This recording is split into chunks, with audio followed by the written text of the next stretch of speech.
Saudara, mengantisipasi berkembangnya kasus superflu di tanah air, sejumlah bandara memperketat pengawasan. Salah satunya dengan kembali mengoperasikan thermal scanner atau pemindai suhu tubuh yang sebelumnya digunakan saat pandemi COVID-19. Penyebaran varian baru virus influenza atau yang dikenal dengan superflu telah terdeteksi di sejumlah provinsi Indonesia. Gejala flu biasa dan superflu hampir sama, namun gejala superflu ditambah dengan nyeri tenggorokan, nyeri otot, menggigil, hingga kelelahan berat dengan onset yang muncul secara tiba-tiba. Berdasarkan data dari Kementerian Kesehatan, pada 31 Desember 2025, tercatat ada 62 kasus influenza A H3N2 subclade K atau superflu di Indonesia. Tersebar di sejumlah provinsi, namun jumlah terbanyak ada di Jawa Timur, Kalimantan Selatan, dan Jawa Barat. Sementara mayoritas pasien adalah perempuan dan anak-anak. Untuk mengantisipasi penyebaran atau penularan yang dibawa oleh penumpang dari luar negeri, Bandara Internasional Igusti Ngurah Rai kembali mengaktifkan alat pemindai suhu atau thermoscanner. Alat ini digunakan karena menilai gejala superflu sama dengan gejala COVID-19, sehingga ketika ada pengguna bandara yang mengalami demam, bisa segera dipisahkan untuk ditangani. Thermoscanner ini juga sudah terpasang di terminal kedatangan, baik internasional maupun domestik. Bandara Internasional Igusti Ngurah Rai, karena ini adalah pintu masuk internasional yang cukup besar penggunanya, saya kira gejala yang kami pelajari dan kami dapatkan informasi kurang lebih mirip ya dengan orang flu biasa, hanya mungkin ada gejalanya sama, sehingga mendeteksinya itu juga akan lebih terlihat ketika suhu badan tinggi, sehingga termometer atau termogun yang kami siapkan pada masa pandemi lalu bisa kami gunakan dan kami standby-kan kembali juga saat ini. Sementara di Balikpapan, Kalimantan Timur, Balai Kekarantinaan Kesehatan memperketat pengawasan pintu masuk Kaltim, menyusul laporan peningkatan kasus superflu di sejumlah negara. Menurut data Balai Kekarantinaan Kesehatan Kota Balikpapan, sejauh ini belum ditemukan kasus terkonfirmasi positif di Bandara Internasional Sultan Haji Muhammad Sulaiman, Sepinggan, Balikpapan. Namun, seluruh penumpang internasional yang masuk wilayah Kaltim wajib mengisi aplikasi All Indonesia untuk deteksi awal gejala penyakit menular. Selain itu, BKK Balikpapan juga memasang pemindai suhu tubuh di bandara guna antisipasi masuknya penumpang dengan gejala influenza. Di pintu masuk, kita mensiasati dengan seluruh penumpang yang masuk itu wajib mengisi All Indonesia. Jadi dia mengisi All Indonesia, itu nanti di situ ada dia gejala batuk, pilek, demam dari negara mana. Itu setelah masuk, akan masuk ke desktop kami, akan kami analisis mana yang kita curigai, nanti akan kita koordinasikan sama maskapai untuk kita lakukan pemeriksaan. Dan kita juga memasang thermal scanner di bandara untuk mengantisipasi hal tersebut. Sementara di Pangkal Pinang, Kepulauan Bangka Belitung, belum ditemukan adanya kasus superflu. Namun antisipasi sekaligus sosialisasi ke masyarakat terus dilakukan agar penyakit dapat dicegah sedini mungkin. Bahkan sebagai langkah antisipasi, Dinas Kesehatan Pangkal Pinang telah menyebarkan surat edaran ke seluruh fasilitas pelayanan kesehatan. Petugas kesehatan diminta lebih sensitif dalam menjaring dan memantau kasus-kasus flu yang datang ke pelayanan kesehatan guna mendeteksi secara cepat kemungkinan adanya penyakit menular yang berpotensi berbahaya. Tim Liputan, Kompas TV. Lalu untuk mengantisipasi kasus superflu pada anak, kita sudah terhubung melalui sambungan Zoom dengan Ketua Ikatan Dokter Anak Indonesia atau IDAI, Dr. Piprim Basarah Yanuarso. Selamat siang, Dr. Piprim. Salam sehat selalu. Selamat siang. Dok, apa kabar, Mas? Betul, kasus yang terjadi superflu ini banyak menyerang wanita dan juga anak-anak. Apa benar superflu ini rentan pada anak? Iya betul. Jadi anak-anak karena mekanisme imunitasnya masih belum matang betul, ya. Ini juga menjadi salah satu faktor. Di samping itu juga struktur saluran pernafasan pada anak dibanding orang dewasa, dia relatif lebih sempit, ya. Jadi kalau terjadi gangguan, gejalanya bisa muncul lebih berat daripada pada orang dewasa. Ini yang menyebabkan kenapa balita terutama itu bisa sangat rentan dengan adanya influenza yang baru ini ya, atau super flu ya. Nah, ini kan yang harus diantisipasi oleh orang tuanya adalah gejalanya. Gejalanya seperti apa, Dok?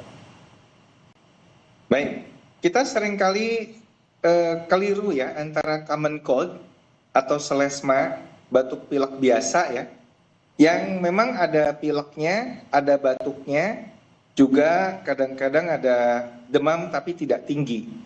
Nah, kalau dia influenza yang karena virus H3N2 ini atau influenza A ini, dia ada demam tinggi, ada rasa lelah atau fatigue yang nyata, ya. Kemudian ada sakit kepala dan nyeri-nyeri otot, ya.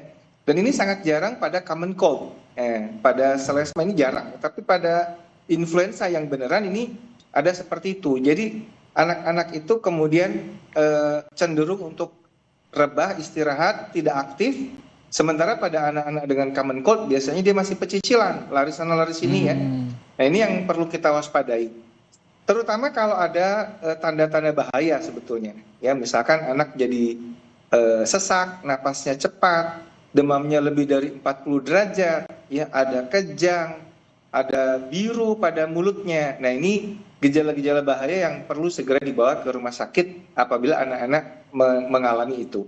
Gejala-gejala berbahaya tadi bisa berujung terhadap risiko yang berat nggak sih, Dok? Seperti kematian gitu? Bisa.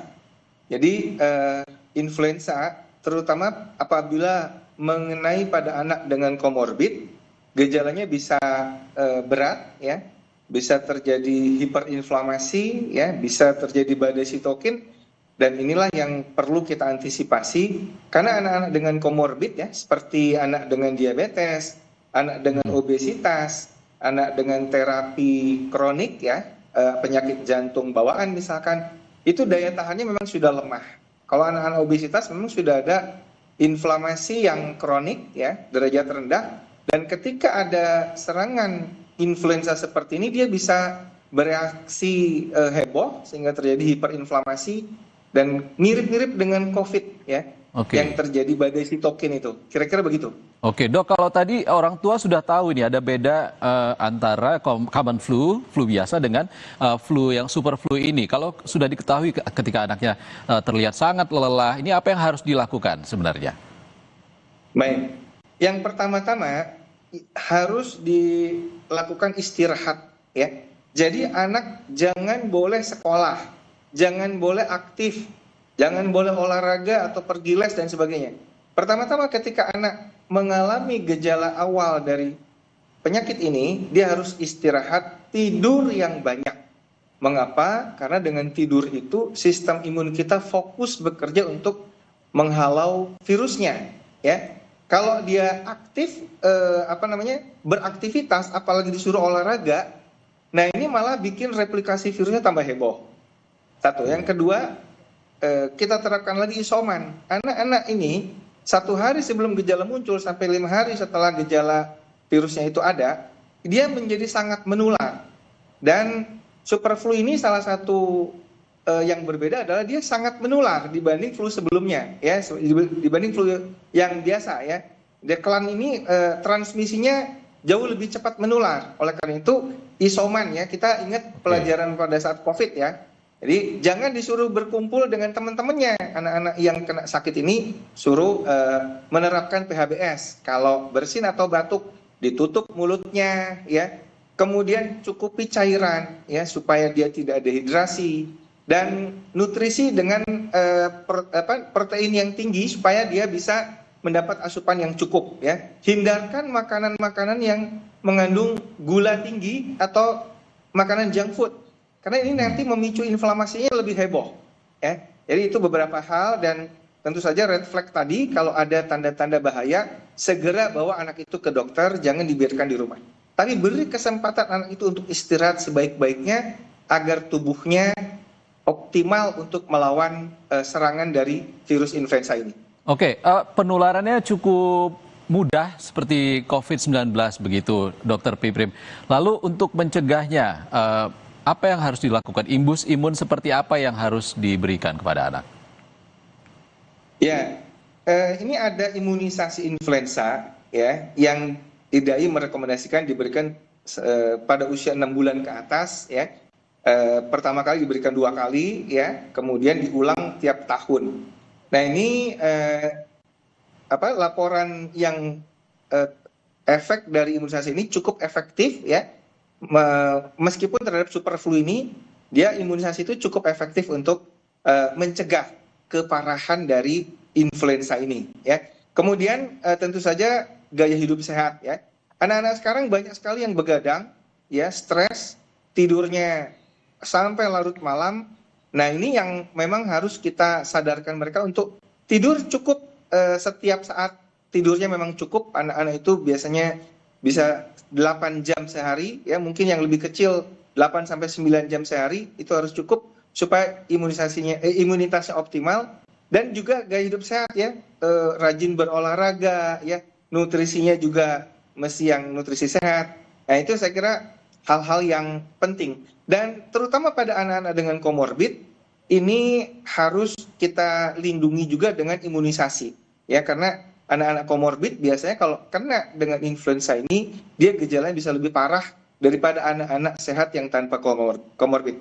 Gitu Mas. Ya, vaksinnya sama dengan flu biasa, cuma dosisnya diberikan lebih, seperti itu dok? Enggak, sama saja. Imunisasinya sama, karena gejala pada penyakit ini ya, super flu ini sebetulnya sama saja influenza, cuman transmisinya saja memang yang lebih cepat menular. Ya, jadi sebetulnya ini tidak perlu panik ya.